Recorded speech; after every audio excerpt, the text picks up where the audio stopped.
Once I was running a game for a while, and I decided I wanted to use Mindflayers. We all like Mindflayers. We all know what a Mindflayer is. How many of you have actually played in a game with Mindflayers? I don't know, but I wanted to. But there was just one itty-bitty problem. The party was level 4 at the time, and the challenge rating, that is the level you're expected to be dealing with Mindflayers, is 8. So I did what all DMs do when they can't fit something into a normal campaign. I say, hey, make me some 8th level characters, it's one-shot time. So the party approaches a cave system because there was recently a series of earthquakes in the region and they were hired to investigate it. Rumors float that something was sealed here once long ago, and the area has long been known to house artifacts from a psionic empire that once had its roots in the earth. And then they see it. A light. As they approach, they find a few doors and encounter the first of the monsters. So they came by 2 gnomish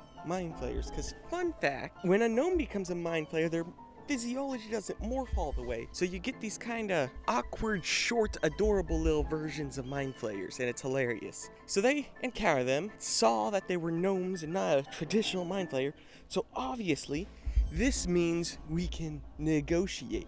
So they spend the next 30 minutes trying to negotiate, which doesn't work because they're evil, but also they don't really want to fight, so they're just trying to kind of make the party go away. But eventually they start the fight, and one used a laser pistol, pretty standard Mindflayer behavior, but the other used Scrolls of Guiding Bolt, which had the same damage, believe it or not. It was a weird quirk I discovered when I was going through the stat blocks, but also came with advantage, so it made a nice 1-2 combo of power, and then if the party was ever restrained, they would try to eat their brains. Fantastic encounter. I love how Mindflayers actually play in combat. It's amazing. So after the party handled it, and they did handle it fairly well, they looked around and discovered this was a kitcheny area complete with a pool of brine for brains, mostly from moles and other tunneling creatures, because D&D has many more than we find in life. They also found the bread substance that the spell Create Food and Water makes, because as the title probably told you, this group of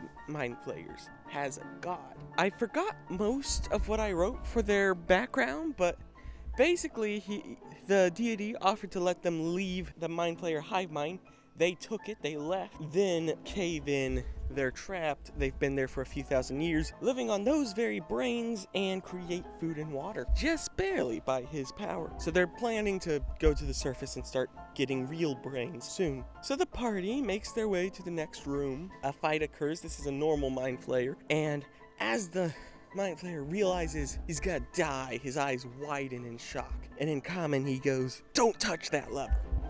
And sure enough, they look to the right, there's a lever and a door. The party shows shocking restraint and doesn't touch that lever. Behind that lever, there was a vampiric Mindflayer that was quarantined. Additionally, in that room was a room of psychic resistance. Would have been real handy if the party got it, but what are you gonna do? The party continues down the corridors and they find a room full of religious texts. They pick up a few scrolls that they weren't able to use because none of them made a cleric, and they find a holy weapon behind a glass case. That was actually a trap. They got hit by some radiant damage. But what happened next was kind of funny. It was run online, so I was using screenshots of a map that I was sending. So it was like Theater of the Mind, but there was a map that I was posting onto a Discord server, right? And one of them saw, hey, there's another room that's kind of clipped out of the screen that's you can kind of see the beginning of in the screenshot. So they tapped the walls and discovered that there's a pretty thin wall with a hollow sound behind it, which makes sense because they just did the trap, and this is a very logical progression of events in character and out of it. So they go, all right, I know what I'm gonna do. And he punches the wall. Boom, boom, boom. I don't know if that sound made it through to the mic. And at the very end, and they just punched their way into the boss chamber. So yeah, they fought the Cleric Mindflayer and left victorious. It was a really great session. I'd recommend trying a dungeon sort of like that to anyone who cares for it. Thanks for listening to a Dungeon Master's Ramblings. I'll see you next week. Light's just right so that it's hitting me in the eyes, but it's not hitting my background. And I don't like that because it makes me look way paler than I actually do.